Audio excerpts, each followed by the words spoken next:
Have you ever stopped to wonder about the true meaning of life? Why are we here? What for? If you've ever felt a deep void, a sense of being disconnected even when surrounded by people, you are not alone. This feeling, often described as existential emptiness, is more common than we might think and affects people across all ages and cultures. Today, we're going to explore how humanity has tried to answer these questions over the centuries, from ancient philosophers to the latest scientific research. Understanding existential emptiness. A historical journey. Classical philosophy. The first questions. The views of Socrates and Plato on the search for meaning. In the ancient world, philosophers like Socrates and Plato approached the question of life's purpose uniquely. Socrates believed that happiness and the meaning of a good life depended on self-knowledge and virtue. Plato, his disciple, introduced the idea of a world of ideas, where true purpose transcends material reality. This search for something beyond what we see and feel was the first step toward understanding existential emptiness. Buddhism and the transitory nature of existence. Impermanence and emptiness in Buddhist philosophy. Buddhist philosophy, originating in ancient India, directly addresses the sense of emptiness. According to Buddhism, existence is marked by impermanence, and attachment to transient things is the root of suffering. In this context, existential emptiness arises when we don't understand the true nature of reality and remain trapped in expectations and an illusory self. Buddha taught that by letting go of desires and accepting impermanence, we find inner peace. Existential philosophy and the absence of meaning. Jean-Paul Sartre and the burden of freedom. Sartre and the responsibility to create one's own meaning. Sartre, one of the most prominent existentialist philosophers, believed that existence precedes essence. In other words, we aren't born with a defined purpose, it's up to each of us to create our own meaning. However, this freedom comes with enormous responsibility, which can lead to feelings of anxiety and emptiness. Sartre argued that by taking control of our existence, we can overcome emptiness and find meaning. Albert Camus and the absurdity of life. The myth of Sisyphus and the rebellion against emptiness. Albert Camus explored the concept of the absurd in his work The Myth of Sisyphus, where he describes life as a search for meaning in an indifferent universe. For him, existential emptiness results from this contradiction. We seek purpose, but reality doesn't offer one. Yet Camus didn't suggest despair. Instead, he tells us to imagine Sisyphus happy, embracing the absurd and creating meaning despite the lack of definitive answers. Modern psychology and existential emptiness. Viktor Frankl and logotherapy.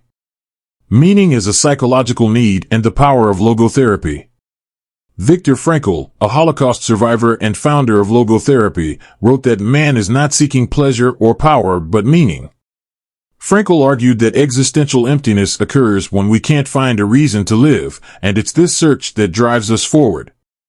He suggested that meaning can be found even in extreme suffering if we can see a personal purpose.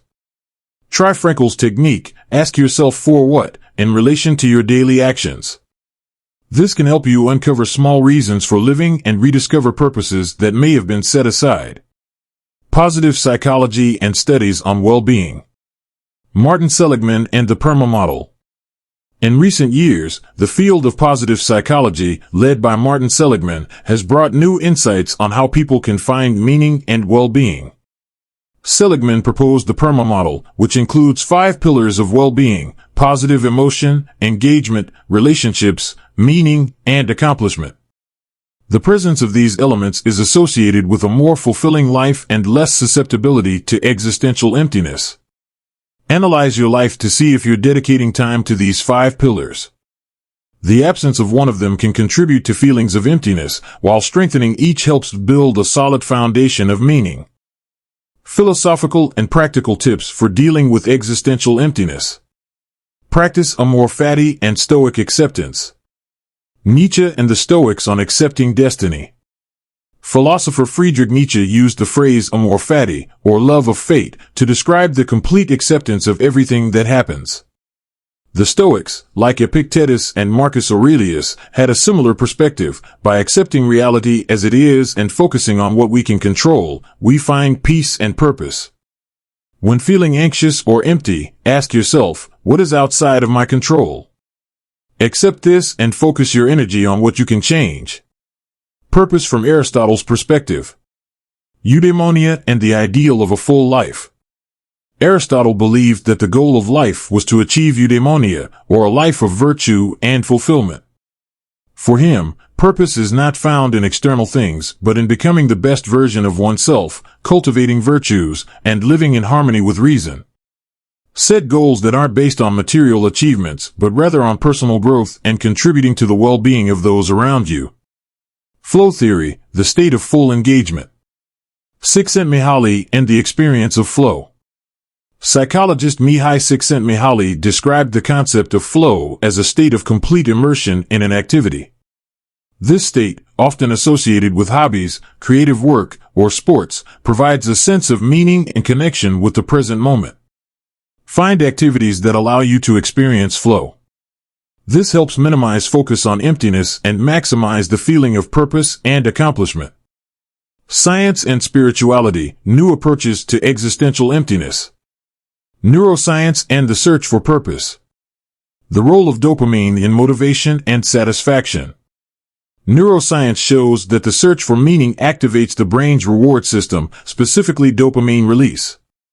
This indicates that the feeling of purpose is biologically essential for our well-being. Spirituality and connection with the transcendental. Religiosity and spirituality as sources of purpose.